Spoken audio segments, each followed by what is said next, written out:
makan makan Rau Centinau Dai ini Sum Seng Phi Kham Tra Lung Seng Kham Chawan Sama Kham Sum Seng Phi Kham Tra Lung Seng Kham Chawan Sama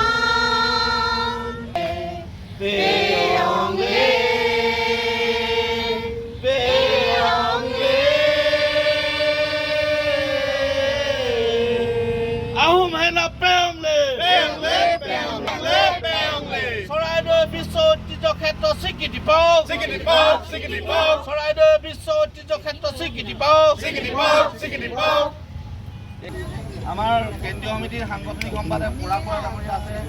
আমাৰ সাংস্কৃতিক সম্পাদক প্ৰণৱ চেতিয়া আহ্বান জনাইছোঁ নিজে photo মাৰি দেই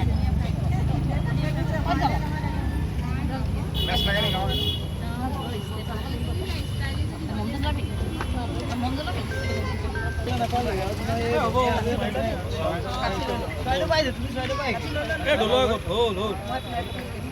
মমডালে জ্বলাবলৈ ভালে হৈছে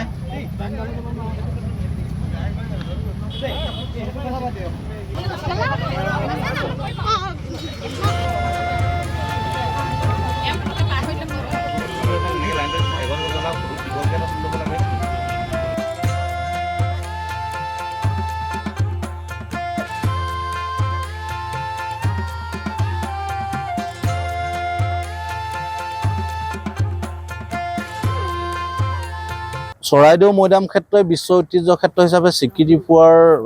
আশাৰে আমি পুৰাতাৰ ওচৰত আমি জন্মিং বিচাৰি আমি বন্তি প্ৰজ্বলন কৰিছোঁ যিহেতু ইউনেস্কোৰ যি ৱৰ্ল্ড হেৰিটেজ কমিটিৰ 46 ছেশ্যন ইণ্ডিয়াই হোষ্ট কৰিছে আৰু দিল্লীত হৈ আছে বিশ্বৰ 18খন দৰ্শিয়াৰ নমিনেট হৈছে তাৰ ভিতৰত ভাৰতবৰ্ষৰ পৰা একমাত্ৰ মৈদাম ক্ষেত্ৰই আচলতে নমিনেশ্যন লাভ কৰিছে আৰু এই নমিনেশ্যনত কালচাৰেল হেৰিটেজ হিচাপে হয়তো সকলো ঠিক থাকিলে অহা কাইলৈ আমি চৰাইদেউ মৈদাম ক্ষেত্ৰই ৱৰ্ল্ড হেৰিটেজ সাইট হিচাপে আমি ডিক্লেৰেশ্যন পাম আৰু পুৰাতাৰ ওচৰত জন্মিং বিচাৰি আমি এই অনুষ্ঠানটো অনুষ্ঠিত কৰিছোঁ আহোম সেনাৰ তৰফৰ পৰা আমি 2012 চনৰ পৰা এই বিষয়টোৰ লগত লাগি আছিলোঁ 19 চনত আমি নিজেই ইজিপ্তলৈ গৈ ইজিপ্টলজি গ্ৰুপ অৰ্গেনাইজেশ্যন কমিটিৰ হাতত চৰাইদেউ সম্পৰ্কীয় আমি দৰ্শিয়াৰ ছাবমিট কৰিছিলোঁ ৱৰ্ল্ড কমিটিৰ আগত আমি কৈছিলোঁ যে চৰাইদেউৰ মৈদাম ক্ষেত্ৰ আৰু পিৰামিডৰ মাজত কি সাদৃশ্যতা আছে বৈশিষ্ট্যতাপূৰ্ণ চৰাইদেউ মৈদামে ৱৰ্ল্ড হেৰিটেজ স্বীকৃতি পাব লাগে বুলি আমি বিভিন্ন ঠাইত আমি দাবী উত্থাপন কৰিছিলোঁ সেই গতিকে আমি আশা কৰিছোঁ আমাৰ দীৰ্ঘদিনীয়া যি দাবী আছিলে বা আমাৰ যি প্ৰচেষ্টা আছিলে সেই প্ৰচেষ্টাই হয়তো কাইলৈ পূৰ্ণতা পাব আৰু চৰাইদেউৱে ৱৰ্ল্ড হেৰিটেজ সাইট হিচাপে ডিক্লেৰেশ্যন লাভ কৰিব আৰু একেবাৰে শেষত মই ভাৰতবৰ্ষৰ এই গোটেই ব্যৱস্থাটোৰ লগত জড়িত আমাৰ শ্ৰদ্ধাৰ প্ৰধানমন্ত্ৰী নৰেন্দ্ৰ মোদী ডাঙৰীয়া হিমন্ত বিশ্ব শৰ্মা ডাঙৰীয়া আৰু লগতে বিধায়ক ধৰ্মেশ্বৰ কোঁৱৰ ডাঙৰীক এই বিশেষ উদ্যোগ লোৱাৰ কাৰণে তেখেতক আমি ধন্যবাদ জ্ঞাপন কৰিছোঁ 2023 চনৰ অক্টোবৰৰ 9 তাৰিখে চিয়েং আহিছিলে ইউনেস্কোৰ প্ৰতিনিধি চিয়েং আহিছিলে সেই চিয়েং আহোঁতেও আমি ৱৰ্ল্ড হেৰিটেজ সাইটৰ যি ষ্টেক হোল্ডাৰ